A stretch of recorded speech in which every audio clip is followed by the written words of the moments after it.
Kādas ir biežākās problēmas PVC logiem?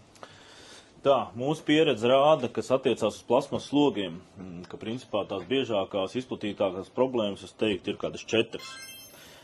Visbiežākā problēma ir, teiksim, kas logs, ka nosēžās, ja, ka viņš sāk ķerties šajā apakšējā daļā, ka var ciet, ja, sāk strīpēties.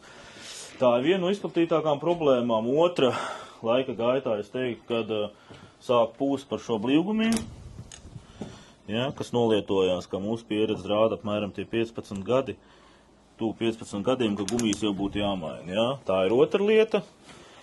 Trešā lieta, kad pēc gadiem 20-25 lūst kāda no detaļām. Ja. Visbiežākā problēma ir parādām. Ir šeit kāda no sakabēm, kad lūst, ja, augšējais ķērēji tieši, vai iekšā reduktors, ja, kas griež roku. Ceturtā izplatītākā problēma, es teikšu, kad izsit stikla cilvēki. Vai kāda ļaundara izsit vai ko, kad ir bojāts stikla paketi. Tātad 4 pamatlietas.